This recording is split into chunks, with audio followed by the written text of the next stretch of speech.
दोस्तों, बांग्लादेश की पुलिस और फौज तलबा के पीछे पड़ी हुई है। कहीं पुलिस की वैन्स तलबा के ऊपर से गुजरती हुई दिखाई दी तो कहीं हेलीकॉप्टर्स की यूनिवर्सिटियों की छतों पर लैंड करते हुए हेलीकॉप्टर्स दिखाई दिए। हज़ारों और लाखों तलबा सड़कों पर एहतजाज करते हुए दिखाई दिए। कहीं रैलीज निकाली गई तो कहीं एहतजाजी मार्च किए गए।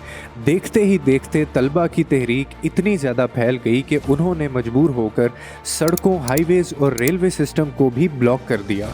और नौबत यहाँ तक पहुँच गई कि बांग्लादेश की हुकूमत ने पुलिस के साथ साथ फ़ौज को भी तलबा के आमने सामने खड़ा कर दिया। मुकामी मीडिया तो वैसे ही कुछ रिपोर्ट नहीं कर रहा, ऊपर से इंटरनेट, सोशल मीडिया और सबसे बढ़कर व्हाट्सएप भी बंद कर दिए गए हैं। 2 से ज़्यादा निहत्ते तलबा भी मारे गए, कई हज़ार ज़ख्मी और बेशुमार तलबा ऐसे हैं जिनको गिरफ्तार कर लिया गया। दोस्तों, इस सब के साथ साथ इतने दिनों तक मुल्क पूरा का पूरा शटडाउन रहने की वजह से बांग्लादेश को $2 बिलियन से ज़्यादा का नुकसान हो चुका है। इतना सब कुछ होने के बाद सबके जहन में एक ही सवाल गर्दिश कर रहा है कि बांग्लादेश में आखिर ये सब क्यों हो रहा है। दोस्तों, इस सब की शुरुआत 5 जून 2024 को हाई कोर्ट के एक फैसले के बाद से हुई, जब उन्होंने बांग्लादेश सिविल सर्विसेज में कोटा सिस्टम को वापस बहाल कर दिया। शुरू में कुछ पुरअमन एहतजाज देखने को मिले, लेकिन उसके बाद ईद की छुट्टियां आने की वजह से मुल्क भर में एहतजाज मुलतवी कर दिए गए थे। ईद के बाद तलबा ने दोबारा से एहतजाज शुरू किए और इसके बाद बहुत ही संजीदा हालात हो गए। उन्होंने सड़कें ब्लॉक की, कोटा सिस्टम को ख़त्म करने का मुतालबा किया। वैसे तो एहतजाज का मकसद कोटा सिस्टम का ख़ात्मा था, लेकिन देखते ही देखते इसमें और भी कई वजूहात शामिल होती गईं। बांग्लादेश में अवामी लीग पार्टी की हुकूमत है और इस पार्टी का एक तलबा विंग है जिसको छात्रा लीग कहा जाता है। दोस्तों, छात्रा लीग के अरकान ने एहतजाज करने वाले तलबा पर कई मुकामात पर हमले किए और वो भी पुलिस की हिमायत से। इस मामले पर तलबा जो पहले सिर्फ कोटा सिस्टम के ख़िलाफ़ एहतजाज कर रहे थे, इनमें गुस्से की एक लहर दौड़ पड़ी। साथ ही साथ कई मुकामात पर फ़ौज ने अक़वाम मुत्तहिदा की गाड़ियों को एहतजाजियों के ख़िलाफ़ इस्तेमाल किया। दोस्तों, जिससे ये समझा गया कि शायद अक़वाम मुत्तहिदा भी इन सब में मुलव्वस है। जब ये ख़बर बैनुल-अक़वामी मीडिया पर चलाई गई तो पूरी दुनिया में अक़वाम मुत्तहिदा का एक बुरा तासर गया। दोस्तों, अक़वाम मुत्तहिदा ने बांग्लादेश से ऐसा करने की जब वजह तलब की तो मालूम पड़ा कि कुछ गाड़ियाँ अक़वाम मुत्तहिदा के मिशन को किराए पर दी गई थीं, लेकिन इन पर से लोगो नहीं हटाया गया था।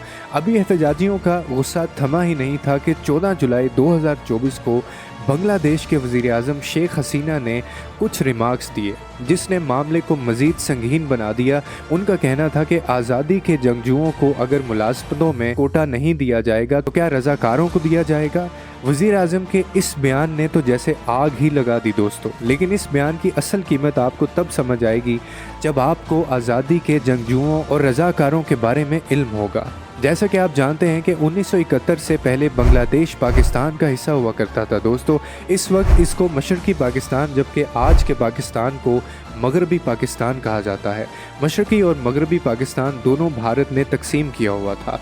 इन दोनों में फ़ासला भी काफ़ी ज़्यादा था। दोस्तों, और दोनों के बीच मज़हब को छोड़कर काफ़ी सारे इख्तलाफात पाए जाते थे, जिनमें ज़ुबान का फ़र्क सबसे बड़ा था। मशरक़ी पाकिस्तान यानी कि बांग्लादेश में शेख मुजीबुर रहमान की अवामी लीग की काफ़ी ज़्यादा चर्चा थी। दोस्तों, जबकि मगरबी पाकिस्तान में मुख्तलिफ़ सियासी पार्टियाँ मौजूद थीं। इस वक्त पाकिस्तान में मार्शाला लगा हुआ था और जनरल याह्या खान, जो कि उस वक्त चीफ़ मार्शाला के एडमिनिस्ट्रेटर भी थे। दोस्तों, और उनकी ज़िम्मेदारी थी कि वो पाकिस्तान में आम इंतखाबात करवाएँ। इन इंतखाबात में मशरक़ी पाकिस्तान की अवामी लीग को काफ़ी कामयाबी मिली, जिन्होंने मशरक़ी पाकिस्तान को 169 नशिस्तों में से 167 नशिस्तें जीत लीं। दोस्तों, अब पाकिस्तान की कौमी असम्बली की कुल नशिस्तें ही 300 थीं, जिनमें से 167 यानी निसफ से भी ज़्यादा नशिस्तें मशरक़ी पाकिस्तान की अवामी लीग जीत चुकी थी। दोस्तों, जिसका मतलब था कि अवामी लीग कौमी असम्बली ऑफ पाकिस्तान में अपनी हुकूमत आसानी से बना सकती है। पर इस वक्त की फ़ौजी क़यादत ऐसा नहीं चाहती थी, जिसके बायस मशरक़ी पाकिस्तान में सिविल नाफरमानी की तहरीक शुरू हो गई और 7 मार्च 1971 को शेख मुजीबुर रहमान ने अपनी तकरीर में पाकिस्तान से अलहदगी का इशारा दे दिया और 23 मार्च को पहला बांग्लादेशी परचम मशरक़ी पाकिस्तान कई घरों पर लहराया गया। दोस्तों, इसका नतीजा ये हुआ कि मशरक़ी पाकिस्तान में एक फ़ौजी ऑपरेशन किया गया जिसका मकसद मशरकी पाकिस्तान को मगरबी पाकिस्तान से अलग होने से रोकना था। बांग्लादेश की आज़ादी की ये जंग अगले 9 महीने तक चलती रही, जिसमें मशरकी पाकिस्तान के कुछ फौजी यूनिट्स ने पाकिस्तान से अलग होकर आज़ादी पाने के लिए अपनी अलग फ़ौज बना ली, जिसको बांग्लादेशी फोर्सेस भी कहा जाता है। और दूसरी तरफ बांग्लादेश में ही मौजूद वो ग्रुप जो मगरबी पाकिस्तान को हमायत करता था, इनको रज़ाकार कहा जाता है। इस जंग के आखिरी 2 हफ्तों में बांग्लादेश को भारत की हमायत भी हासिल हो गई और यूँ मशरकी पाकिस्तान मगरबी पाकिस्तान से अलग होकर बांग्लादेश बन गया। अब क्योंकि फ्रीडम फाइटर्स की मदद से ही बांग्लादेश आज़ाद हुआ था दोस्तों, तभी शेख मुजीबुर रहमान जो कि बांग्लादेश के सदर बन चुके थे, उन्होंने बांग्लादेश सिविल सर्विसेज में फ्रीडम फाइटर्स का अलग से 30% कोटा रख दिया। 1997 में यानी कि लिबरेशन वॉर के 26 साल बाद बांग्लादेश सिविल सर्विसेज में फ्रीडम फाइटर्स की भर्तियां काफ़ी कम हो गईं, जिसके बायस हुकूमत ने कोटा सिस्टम फ्रीडम फाइटर्स नहीं बल्कि इनके बच्चों के लिए भी बढ़ा दिया। और फिर 2010 में फ्रीडम फाइटर्स का कोटा इनके पोते पोतियों के लिए भी अहल करार दिया गया। लेकिन इसके बावजूद भी सिर्फ 10% फ्रीडम फाइटर्स के ख़ानदान ये कोटा ले रहे थे और बाकी का कोटा ज़ाया हो जाता था। दोस्तों, इन्हीं सब मसाइल की वजह से बांग्लादेश में आज इस तरह के हालात पैदा हो गए हैं। इस पर वज़ीर आज़म शेख हसीना ने एक एग्जेक्टिव ऑर्डर जारी किया और बांग्लादेश सिविल सर्विसेज में कोटा सिस्टम ही ख़त्म कर दिया। अगले कुछ सालों तक खामोशी रही, लेकिन फिर अचानक बांग्लादेश हाई कोर्ट ने 5 जून 2024 को शेख हसीना का वो एग्जेक्टिव ऑर्डर मनसूख करके कोटा सिस्टम वापस बहाल कर दिया और यहाँ से दोबारा एहतजाज शुरू हुआ। जब हालात हद से ज़्यादा बढ़ गए तो 21 जुलाई 2024 को सुप्रीम कोर्ट ऑफ बांग्लादेश ने कोटा सिस्टम में भारी रद्दबदल का ऑर्डर पास किया।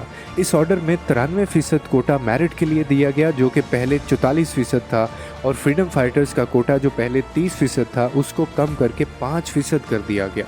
और जिसकी वजह से दोस्तों हालात यहाँ तक पहुँच गए हैं कि बांग्लादेश की वज़ीर आज़म जो हैं, जिनको शेख हसीना कहा जाता है, वो भागने पर मजबूर हो गई और कहा जाता है कि वो हेलीकॉप्टर के ऊपर इंडिया की तरफ रवाना हो गई हैं। दोस्तों, आपकी क्या राय है इस मामले के ऊपर कमेंट सेक्शन के अंदर लाजमी बताइएगा। हमारी अगली वीडियो के लिए हमारे साथ जुड़े रहिए, देखते रहिए इनलाइटन विद उमर।